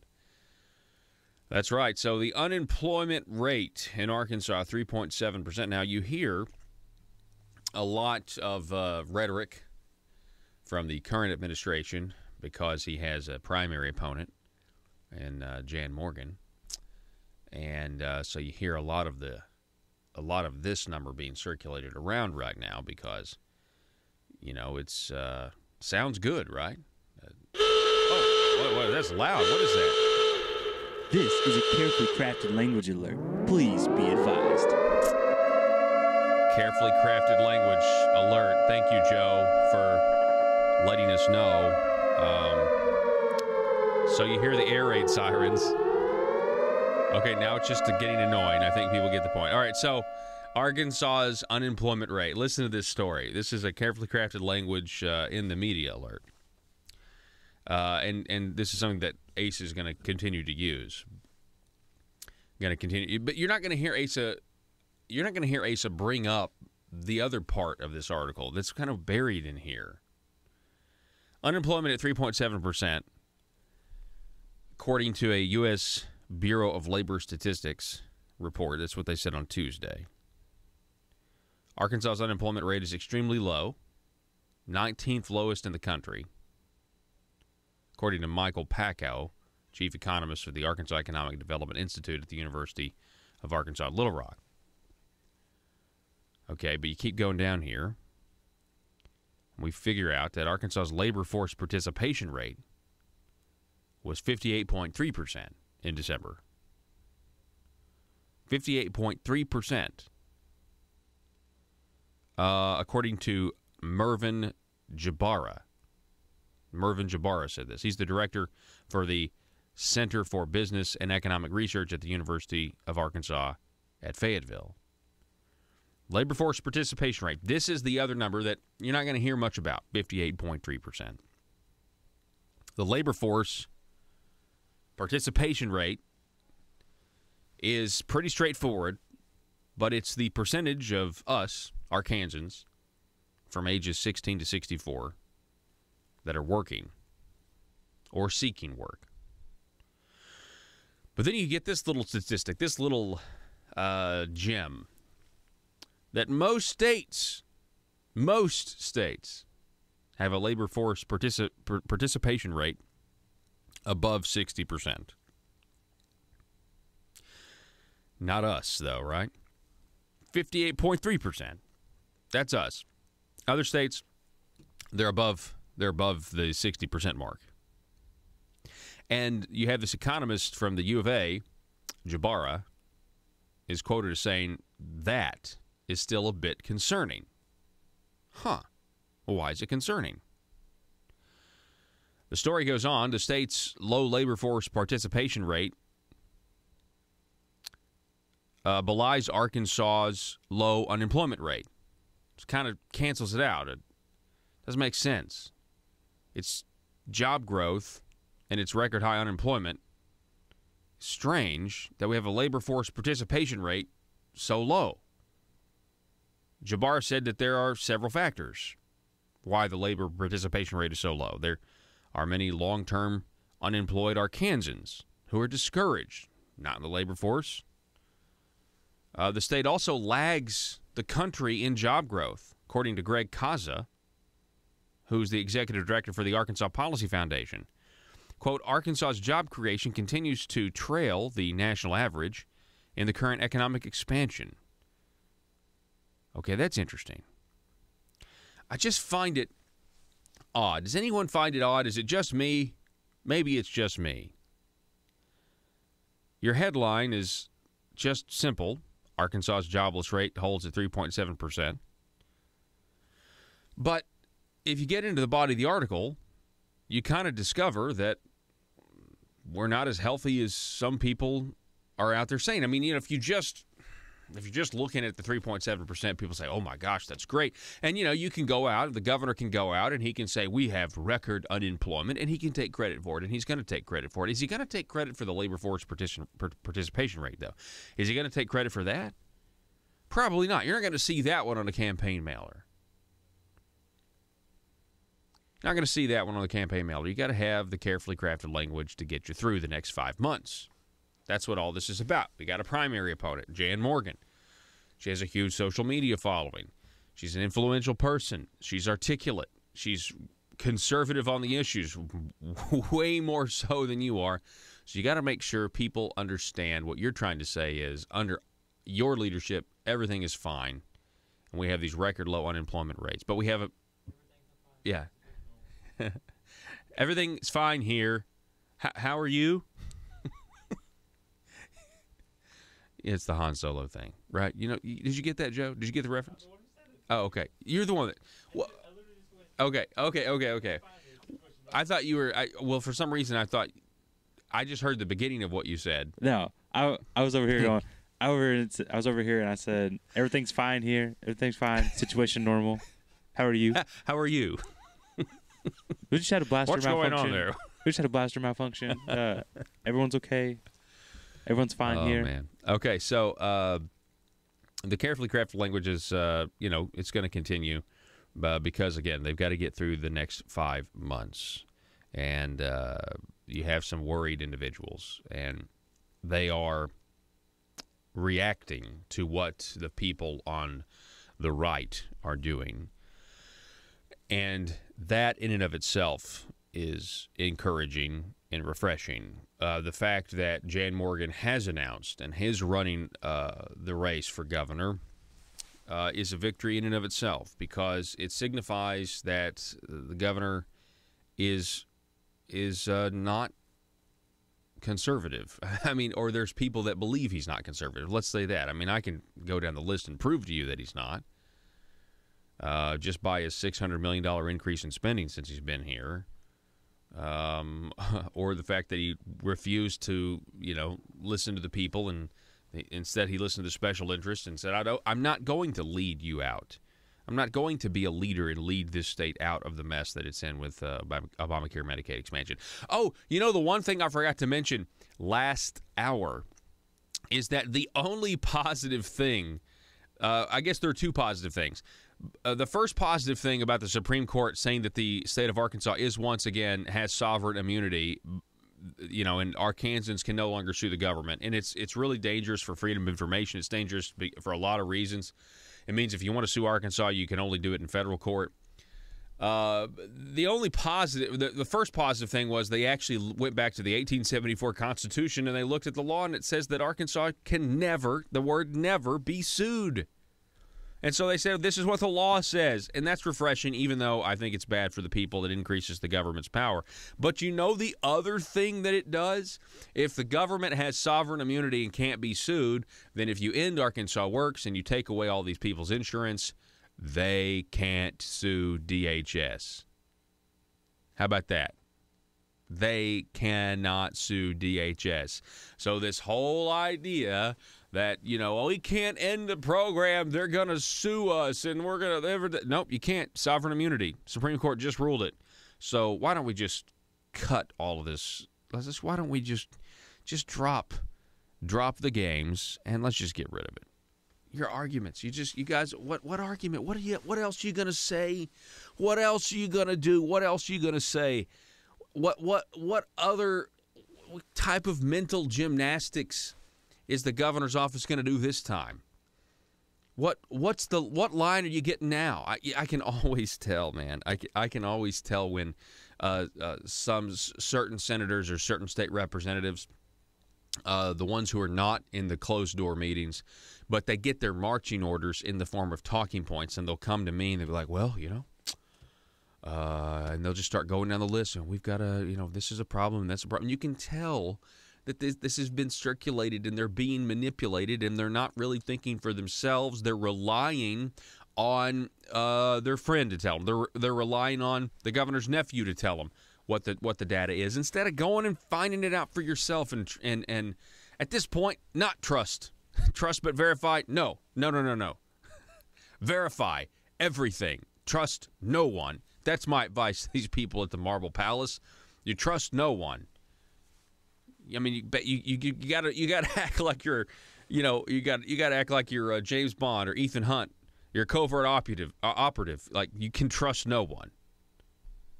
That's the kind of legislator we have to have at this point, because you have Republicans that have actively deceived their own colleagues in the past, in the recent history. That's what they've been doing. It's really sad that that's happened. Coming up at the bottom of this hour, I'm going to be talking to Melissa Kohler. We're going to be talking about some new regulations, some new laws that are going to be enforced concerning electronic logging when you're, driving your truck and that sort of thing. But it's now going to affect horse trailers and things like that. People who maybe drive for work and then maybe want to drive recreationally, they're going to start ticketing folks coming up in February. And there was a public information meeting last night, I believe, about this. And I don't know if there was, I don't know how it went. I know nothing. I know very little about this subject. Melissa Kohler's going to help us out, going to connect the dots. I've been reading about it. People are frustrated. But I have this to kind of go with this. Somebody just sent me this, a headline out of Arizona, that an Arizona news station says that grocery prices are set to skyrocket because of trucking struggles. In a segment entitled Shipping Goods and New Safety Regulations, a CBS 5 affiliate out of Arizona argues that a trucker shortage of as many as 400,000 truck drivers nationwide, 1,500 drivers locally there in Arizona, forcing companies to hire Mexican truck drivers to move their freight. The report does not actually touch on the new safety regulations, but one of the main arguments from some within the trucking industry against the electronic logging mandate was that it would increase the cost of groceries and could even lead to empty shelves at supermarkets. So you got higher shipping costs, essentially, that are going to increase the price of groceries. They report that the price of a load of a certain product to Los Angeles has jumped up from $1,600 to $2,200 and is expected to climb. Nogales, a load. Okay, yeah. So the price of a load from Nogales to Los Angeles has jumped up, is expected to climb even higher. These prices, these higher shipping costs will increase the price that consumers pay when they shop for groceries and other products. Anyway, I don't know how exactly relevant that's going to be to our discussion, but it's certainly related, if not loosely. So this is just another way that brick and mortar businesses are going to die. Really? How so? Well, okay, think of it this way. If food prices are going up because of shortages of drivers, which means empty shelves, think about it, other businesses that use trucking as the way to move their product from one place to another, or a warehouse to another, Best Buy, any other, Target, one of them. It's just another way for brick and mortar businesses to die, because it's just going to have the same effect is going to sit there and wash over the rest of the other brick and mortar business, not just the food industry. Yeah, well, and you may be right. The full disclosure, though, I did when we mentioned that we were going to do this segment coming up at 7:33. I did get a text from a truck driver saying that he actually really, really enjoys the electronic logging system. It's working really well for him. And so this next segment is not specifically going to really be about that as much as it's going to be about how this is affecting. From what I'm telling them, I've been told that the people with horse trailers and that are hauling and things like that it's going to be a huge, completely unanticipated for a lot of people. They have no idea this is coming, and you're going to start getting tickets for it because of these new regulations and stuff like that. Anyway, we're going to talk about it at 7:33. I'm going to get my head wrapped around it too, folks. We're going to take a break. Don't go anywhere. Back in a moment. If you're like me, you believe that small business is the heart of Arkansas's economic engine, and it should be viewed that way by the politicians in Little Rock. Conduit for Commerce also believes, like you and I believe, policies that achieve less regulation and lower taxation help small business in Arkansas thrive. Other policies like small, constitutionally consistent government and reducing citizen dependency on government keeps it from growing and expanding its influence on our daily lives. Conduit for Commerce works every day to educate the general public and legislators on these important priorities in the name of Arkansas small business. By the way, contributions to Conduit for Commerce are tax deductible. Log on now to conduitforcommerce.org and click on Contact Us on the right side of the page. That's conduitforcommerce.org. Go there now and learn the facts on protecting small business in Arkansas.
It's a PHP parody. Hey, man, you got any of that marble rock? Yeah, I've got the hookup. Thanks. I need a fix real bad. I'm itching to grow some government. How much you need? I'm gonna need a taxpayer's dime bag. No problem, sir. 1 taxpayer dime of marble rock. Enjoy. Thanks, man. They don't call it Little Rock for nothing. Am I right?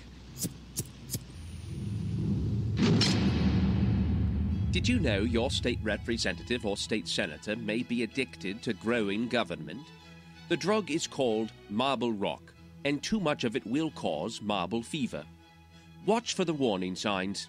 Does your legislator suddenly display a lack of humility when faced with basic questions? Does he or she suddenly develop hubris and pride that was not present during the campaign for office? These are signs they might be smoking the terrible drug, marble rock.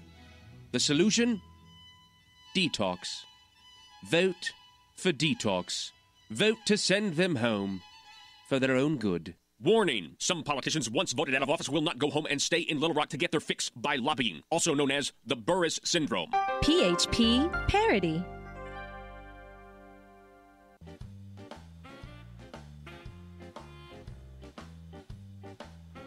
Exposing the truth and everything the Marble Palace establishment keep trying to cover up. It's Conduit News Radio with Paul Harrell.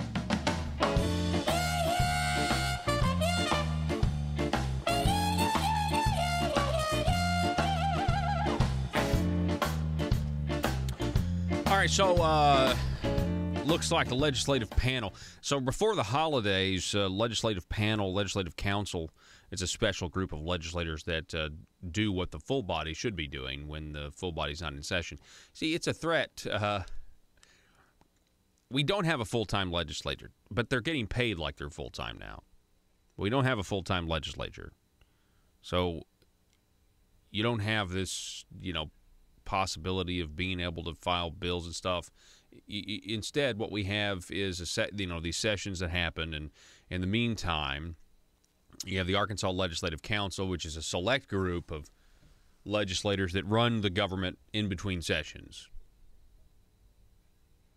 I don't really like that process because there's just less transparency when you're not in a session. But that's just me, I guess. So before the holidays, Arkansas Legislative Council, they sent back to the plant board their proposal to end dicamba for a time, for a season, and quit spraying dicamba because of the drift that happens and occurs on the crops. And the Arkansas Legislative Council said, you got to send it back. Send it back. Plant board, you need to reconsider.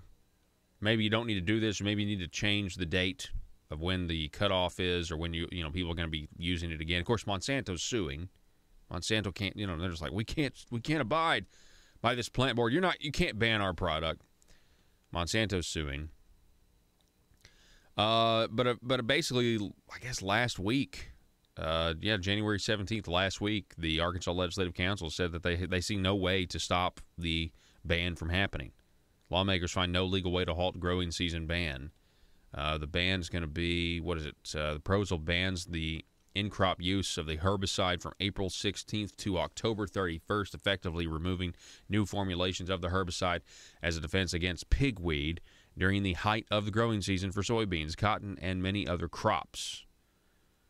The board recommended the cutoff date after receiving nearly 1,000 complaints of damage to other crops not tolerant to the herbicide.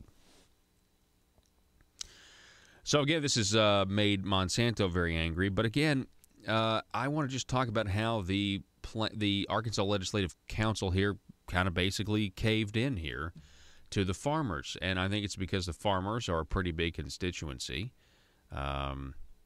Also, you have Governor Asa Hutchinson, who has a primary opponent. I'm just saying that could be something. There could be something to that. There could be some political, situations here. And look, I know there's a lot of farmers out there who have problems with the plant board in terms of their authority and things like that. And I get that. I'm not suggesting it's a perfect system at all, and I'm not suggesting that. But it is interesting to me that back during the last session, the governor's office attempted to absorb the plant board into more of his authority. Would have actually absorbed their budget, which is, hey, we got to have that money, right? And they were moving forward, and I described it as a power grab because I read the bill, and I still believe that's what it was. It made a lot of farmers upset that they were kind of being supplanted, pun intended, or the attempted supplant. And so we did a couple of segments on it. We did a video. We interviewed one farmer in particular, Mr. Wendell Stratton, or a seed supplier, Mr. Wendell Stratton, down from Stuttgart. And, of course, that video went viral, and it killed the bill, stopped the consolidation of power. So, anyway, what I have noticed, and I can go down a list, but what I have noticed is there are large constituency groups, farmers, dentists, others, who are not happy with the attempts by the governor to consolidate his power over some of these professions, regulatory efforts. Back in a minute. Again, it's not one or the other. It's a conservative method is to freeze enrollment and have work requirements and have those other waivers. So it's not like we have to do one or the other. Yeah, they don't oppose each other. That's a really good, hand in hand. Yeah, they would technically work together. That's a good point. You agree with that, State Representative Josh Miller? You bet. There's no reason at all not to do all of it. I know, last year that was one of the things that I kept talking about in my push, trying to get it passed, trying to get this free enrollment freeze bill passed. out of the House last year was, hey, that we can do this and we can do whatever other conservative reform items that the governor or whoever else wants to do. I am open to supporting all of it because, like we were just talking about, we're just on an unsustainable path right now, and so here is a very easy step in our very easy part of the process to get us going in the right direction. And so I would just encourage folks to be in touch with your legislators if you think that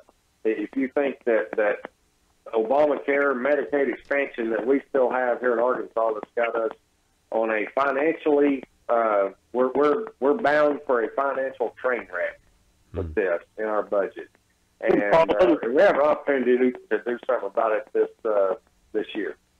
Paul, let me throw one thing in. I know you're getting close to having to leave, but here's the full truth. When Arkansas paid 0% and the Fed paid 100%, no one really cared or acted like they cared much how many people enrolled. But all of a sudden, as Arkansas's percentage came up, it went up to 5%. It's going to go up to 10. Who knows? The president and the Congress may decide to make it go 15 or 20. We don't know. Yeah. When that happens, the burden on Arkansas is going to be so oppressive, we will not be able to afford it. It's time now to go to good conservative principles, which this helps us do, and it's not. This is the right time to do it. Real quick, I want to ask you, Representative Dan Sullivan. A couple of weeks ago, Cindy Gillespie admitted that the less people on the program, the better it is for the state. Now, from the governor's office, I'm seeing some telegraphing that they may say, well, less people on the program is more money, but if we end the program, that'll cost us money. That doesn't make any sense.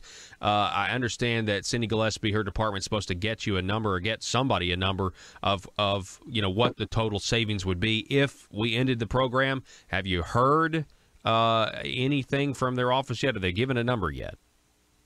Not yet, but that's where the discussion. Determined to drain the swamp in Little Rock, it's Conduit News Radio with Paul Harrell.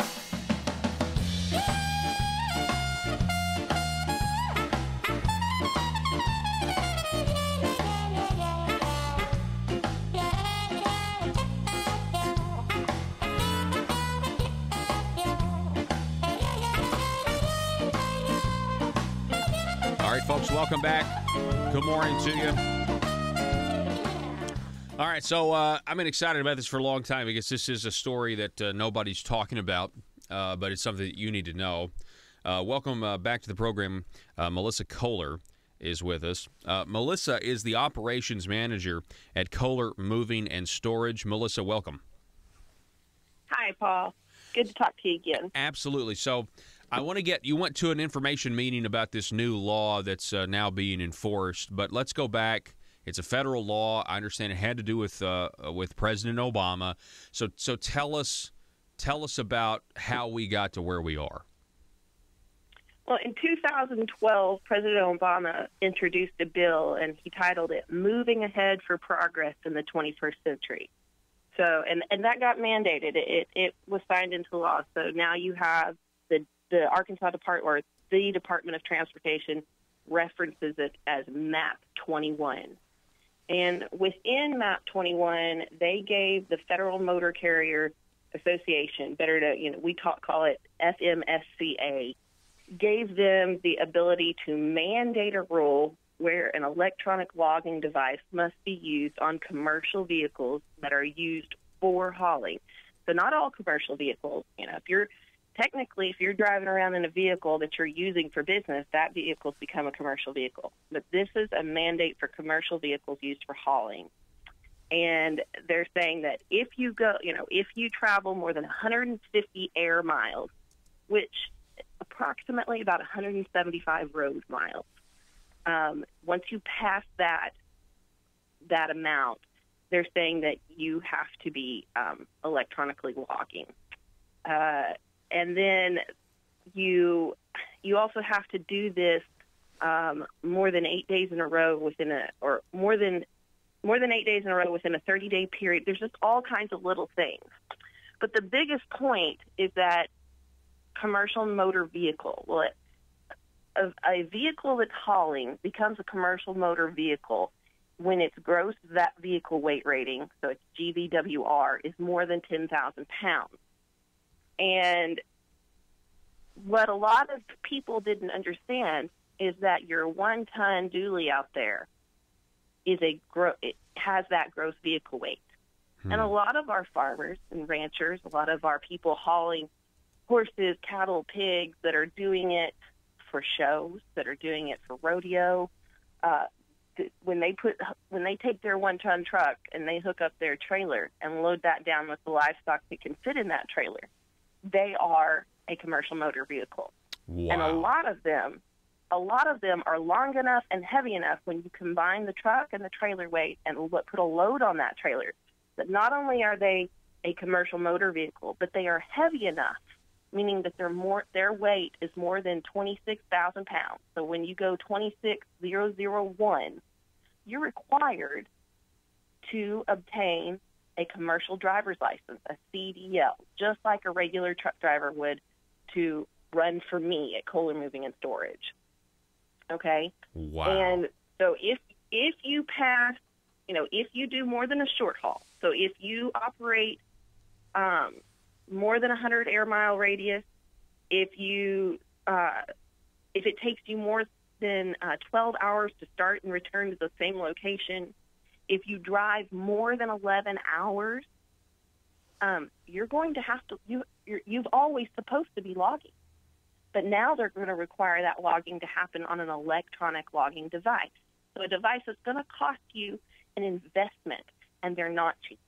Now, yes, some of those devices can be on a cell phone, but, that may require you to upgrade to a phone that's much more expensive than the normal, a farmer that's operating on a tight budget might be using right now. Not everyone's carrying a smartphone these days. I know that could shock some people, but they aren't. A lot of drivers in my industry, the average driver today in the household moving industry is in their 50s. They don't like a smartphone. Their fingers are big and fat, and they don't like to tap on the screen. You'd be amazed how many I find with a flip phone still. Yeah. That wouldn't work for this. If they don't have a van line providing that logging device for them. So you're talking about an overbearing cost, and you're talking about mandating something on these people that, quite honestly, if you talk to the Arkansas Truckers Association, they're going to tell you, and they told me because I called them, well, they were always supposed to be logging. Well, most of these people didn't know that. Yeah. Most of these people didn't know that their vehicle weight was requiring them to have a CDL to operate. Right, because this was passed in 2012. Nobody was enforcing it here in Arkansas. So practically speaking, you're a farmer. You're going to transport your your livestock, and you're saying now that you're going to transport your livestock. You like you said, you've hooked up to your one ton truck. You got the trailer. Now you're supposed to have a CDL and a logging device installed in your car. And the reason this is a big deal, folks, is because they're telling people now. I mean, I was talking to somebody who was saying, they were these trucks were pulling into like a livestock show of some kind, like kind of a recreational deal. And you'll have to excuse my ignorance of that, but they had people there telling them, "Hey, we're about to start enforcing this. They're about to start enforcing, and you're going to get a huge ticket if you don't start to make these changes." And so this could possibly affect a whole lot of Arkansans that have no idea what's coming. Absolutely. And here's where it gets really dicey for these people. For me, I already deal with this on a daily basis. My drivers are only allowed 14 hours of service time.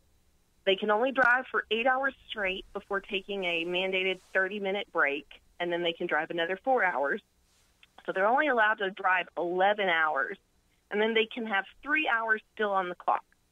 Well, in my industry, we're moving people. That could mean he's got 3 hours to get his trailer cleaned up, or he's got 3 hours where he can have 3 hours of unloading time, and then he'd have to stop. Okay, 14 hours of service. I'm not talking about drive time. And a lot of these people at the meeting we were at last night, I don't believe they came away understanding this. So they get 11 hours total of drive time, 3 hours more of service time, which is work time. And then you are mandated to take 10 consecutive hours off. That means you're supposed to not work. So for the farmer in hay season, he's only allowed if his rig is heavy enough to have to operate underneath this law. They have just changed the way he's allowed to work his farm, because if he worked more than 14 hours that day, he's illegal. Okay, and because we actually have to put that the day before, if we start logging and we've not been logging, say my driver's not gone anywhere for 2 weeks, he literally puts I was off from this date to this date. I wasn't driving, but then I didn't drive. I wasn't driving this vehicle for this amount of time, and then now I'm back on, and he starts logging that. So if they have to when they start working that day and say they're going to haul hay that day, they have to show that they only did 14 hours of service or less if they're on that road. Because if they've worked more than 14 hours and a DOT officer pulls them over, they're illegal. They're going to get fined. They're out of hours of service, and so that officer is going to take them to somewhere where it's safe. They don't keep them on the side of the road, but they may escort them to a weigh station. They may escort them to a truck stop or a gas station, but then that vehicle must stop and stay there for 10 consecutive hours. That vehicle that is connected to that logging device cannot move for 10 consecutive hours. That doesn't matter if it's loaded with hay, it's loaded with pigs, cattle, horses. It can't move. Now, if you can unload that livestock and allow it to rest, you can do that. So, of course, you could take it out and tie it to the side of the trailer, but you can't do that with, a load of bulls or a load of hogs. Yeah. Okay. Right? Yeah. So, This is a mess. We're talking with Melissa Kohler, operations manager at Kohler Moving and Storage. Okay, so Melissa, last night you've done a great job, by the way, of explaining where the rub is and what's coming down the pike. But obviously, the Arkansas law enforcement, they're telling people that they're about to start ticketing folks who don't have this. So there was a public information meeting last night with the Arkansas Department of Transportation. Am I correct about that? What was the attitude for the people in the room? The attitude is a lot of anger and a lot of confusion. And to be quite honest, though I'm appreciative of the highway police coming out and speaking to us, they didn't make the law any more clear for most of those people. Everybody came away just as confused as they were. When people ask them questions about, well, what's going to happen when I cross into Oklahoma or Missouri or Texas, they kept getting the answer, well, I can't say. That we can only say what we're going to do here in Arkansas. Well, why not? This is federal law, and you're telling us you're going to enforce federal law on us. This isn't an Arkansas Highway Police. This isn't an Arkansas state law. They are the representatives of the Department of Transportation in Arkansas, and they're going to enforce the federal law. So where, he's saying, well, we might not go to that extreme or choose to do that. I can't tell you what Oklahoma's going to do. Well, if you're going to enforce federal law, shouldn't they all have a standard of what they're going to do? They don't. They're confused. They don't know what they're going to do. But I tell you what, we all know they're going to enforce it because it makes money, right? When you pull somebody over and you fine them for a logging violation, it makes a lot of money for the state. They pull a lot of money out of a trucker's pocket when there's a logging violation. Or now a farmer is what this is about. Now it's going to be a farmer, or now it's going to be, let's get really real here. Now it's going to be your 4-H member or your junior rodeo kid whose parent was trying to drive them to a jackpot in another state, okay? Not so much inside Arkansas, right? Because you can get a lot of places within that 175-mile range. But a lot of these kids that are seriously working towards scholarship in livestock or rodeo, they travel more miles, and they're going to have to use these devices. Now, the next thing to be clear about, Paul, is who can get a CDL. Well, you know, a lot of us, when I was 16 years old, I was an old Fort Dave Sandy. I started pulling my own rig. I had a 1-ton dually and a 4-horse trailer hitch trailer, and I was heavy. When I loaded that sucker down, I was heavy. But I pulled that at 16 years old. When I was 18 years old, I started traveling around the country, right? Started traveling around about the 4-state area, barrel racing and doing rodeo queen contests. You can't get a CDL until you're 21 years old. Wow. Well, right. So when an 18-year-old kid that's been roping goes and buys his professional rodeo cowboy rookie card, and he wants to go travel the fifth circuit trying to become a professional roper and get enough points on his card to maybe make the circuit finals, or you know, if he's good enough, he make it to the NFR. If he's carrying a rig that his gross value weight passes 26,000 pounds, he'd have to have a CDL to drive that rig. But he can't get that license until he's 21 years old. So, you know, for my trucking industry, I can't even insure a trucker until he's 25 years old, which is one of the reasons the trucking industry is having a very difficult time. Yeah. Because we have, you know, by the time a guy's 25, has he done anything to get himself in trouble where I can't hire him now? Right. You know, yeah. It's a lot of overbearing, overreaching law that is going to really hurt so many industries. So, you know, obviously this is federal law, federal overreach. Somebody, actually Bob Bailey, writing on our Facebook page that Obama strikes again. This needs to be repealed. I guess the question is: did anybody at the meeting ask the state police why they're all of a sudden enforcing this when they weren't before? I mean, this is, like you said, it was back in 2012. Why all of a sudden? I mean, is this a directive from the governor saying we're going to enforce this now? No, it's not. So the bill was introduced in 2012, and the mandate went into effect for the trucking industry on December 18th of 2017. So, okay, you know, okay. Just last to month. clear this up. And okay. then we had several in the livestock industry, including the Arkansas, or the American Horse Council, the American Cattlemen's Association. They all have been lobbying to get this to go away, and they were granted a 90-day exemption, which is why the story you described where they were arriving at a livestock event and told them that this is going to start being enforced. Well, that's why they're saying it's going to start being. For me, for those in trucking, in any type of trucking, this rule came into effect for us December 18th. We've been preparing for this for a while.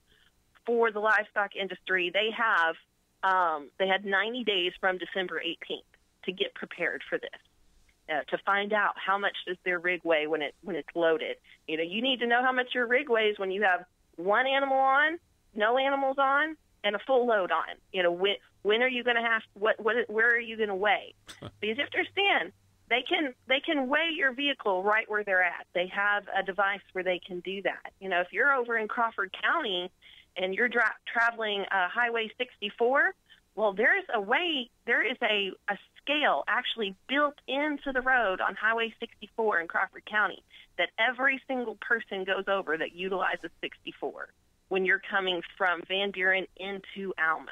Okay, so on the eastbound side, and it actually, if you're overweight, it's gonna take a picture of your license and your vehicle so that they can. Are you serious? I had no idea about that. Oh, yeah, because, see, they were saying they were losing, you know, because trucks were able to bypass the Interstate 40 way station by getting off at Alma and going to Van Buren via 64, or vice versa, getting off I-40 at Van Buren and past the way station by traveling 64 to Alma and then getting back on I-40.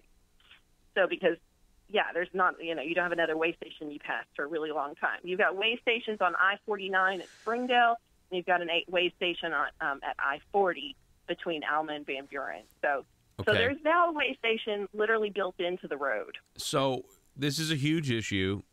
I mean, did anybody at the meeting talk about, is there anything the state can do to just not enforce this? Just say, hey, we're not going to enforce this. This is ridiculous.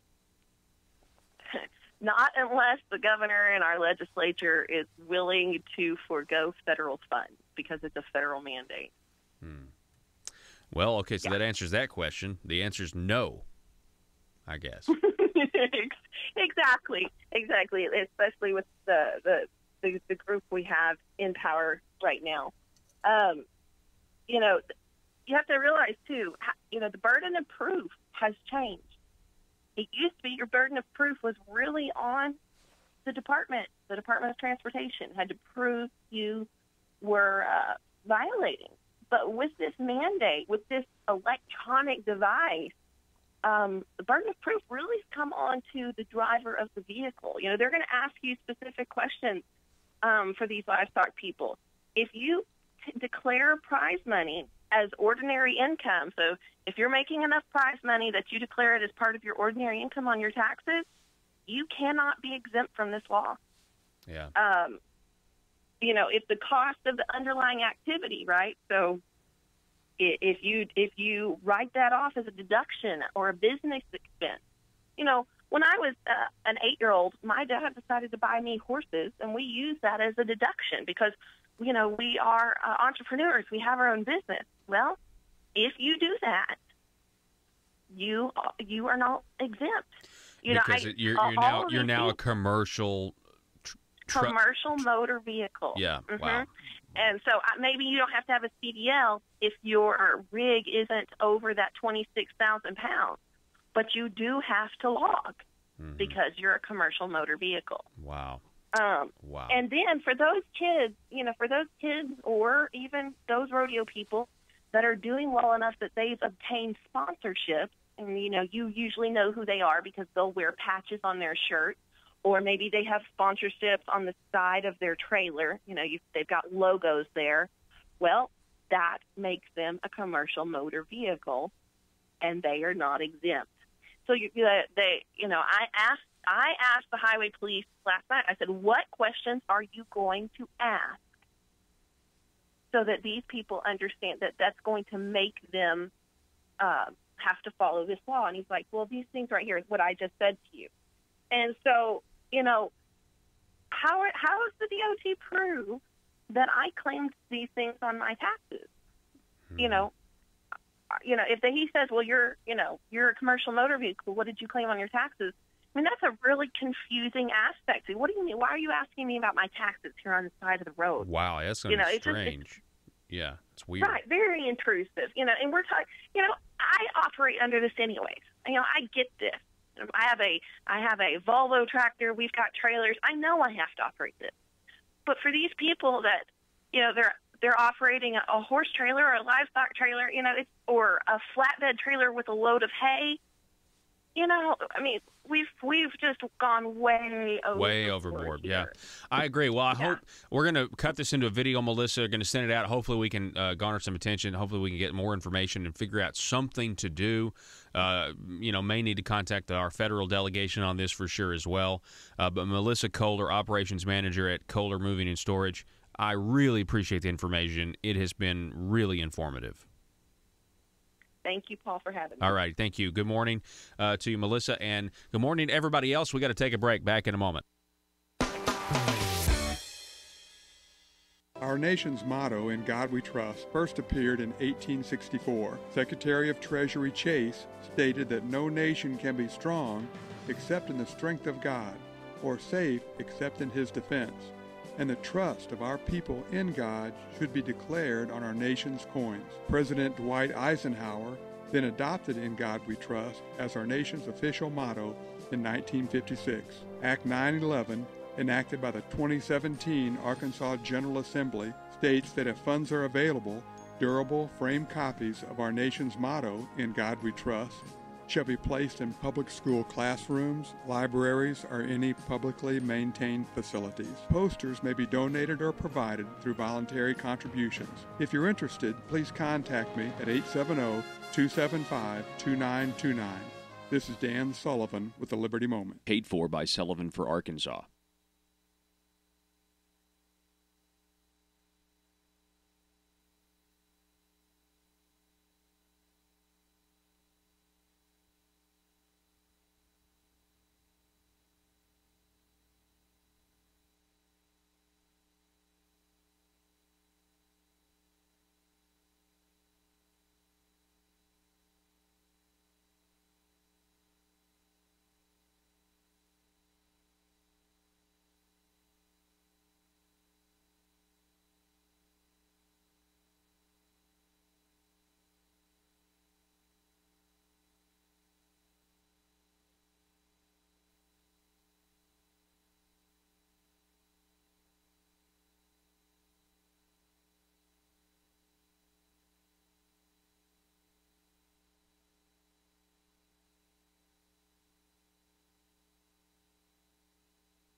What you cooking? It smells familiar. I'm cooking something amazing, new, and different, and you're going to love it, babe. Really? It seems like we've had this dish before. Don't believe me? Come and taste it for yourself. Okay. Yeah, I think I'm right. This tastes just like Obamacare. No, actually, it's the new private option. I call this fantastic new dish Arkansas Works. That's odd, because it looks and tastes just like Obamacare. Why do you always have to be so critical? I'm in here cooking, trying to do something nice for the family. Because I thought we talked about this before. I don't like Obamacare. You just need to give it another chance. So you admit it's the same? No, it's different. It's Arkansas Works. Let me ask you something. Does it smell like Obamacare? Yes. Does it taste like Obamacare? I suppose so. Are you using the same ingredients to make it as you used to make Obamacare? Yes. Then how is your so-called new dish, Arkansas Works, not Obamacare? Well, let me explain, honey. You will remember, recently, I had my name legally changed at your request, right? Yes, I know. You had it changed from Duke to Rover. I dislike the name Duke, and I think Rover sounds so much more personally responsible. Well, now that I'm called Rover instead of Duke, I believe I can take the same recipe and ingredients and create a dish with the same smell and taste from before. Okay. And because of my name change, you will love it. I'm not buying it. And I just realized the name Duke and Rover are both common names for dogs. PHP Parody.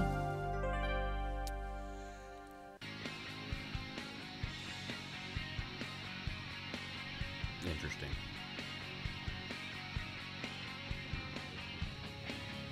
The intersection of conservative ideas and reality. Conduit News Radio with Paul Harrell.